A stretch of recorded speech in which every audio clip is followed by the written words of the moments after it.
ఈ మధ్యన రాజశేఖర్ గోటీల ఫ్యాక్టరీ గురించి నెట్టింట కొందరు రచ్చ చేశారు. ఆయనకు లేని గోటీల ఫ్యాక్టరీని ఆయనదే అంటూ తెగ ప్రచారం చేశారు. రాజశేఖర్ను సోషల్ మీడియాలో ట్రెండ్ కూడా చేశారు. ఆయనకు ఎక్కలేని ప్రచారము కల్పించారు.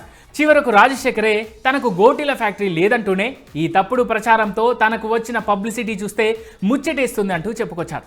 ఈ క్రమంలోనే ఇప్పుడు సీనియర్ నటి శారదకు చాక్లెట్ ఫ్యాక్టరీ ఉందంటూ కొందరు సోషల్ మీడియాలో ప్రచారం చేస్తున్నారు. ఈమెను కూడా రాజశేఖర్లా ట్రెండ్ చేస్తున్నారు. అయితే ఇక్కడ అందరూ గమనించాల్సిన విషయం ఏంటంటే రాజశేఖర్ గోటీల ఫ్యాక్టరీ ఎంత అబద్ధమో సీనియర్ నటి శారద చాక్లెట్ ఫ్యాక్టరీ అంత నిజం.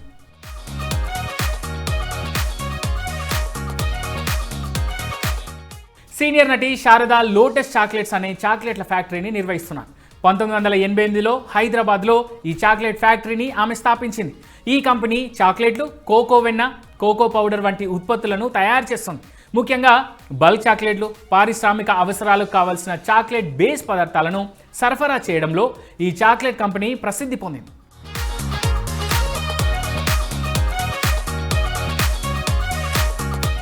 సీనియర్ హీరోయిన్ శారద చాలా కాలం పాటు ఈ సంస్థకు ప్రమోటర్గా వ్యవహరించినప్పటికీ ప్రస్తుతం రిలయన్స్ కన్జ్యూమర్ ప్రొడక్ట్స్ లిమిటెడ్ చేతిలో లోటస్ చాక్లెట్ కంపెనీ మెజారిటీ వాటా ఉంది. అంతేకాదు ప్రస్తుతం ఈ కంపెనీ కార్యకలాపాలను కూడా రిలయన్సే నిర్వహిస్తోంది.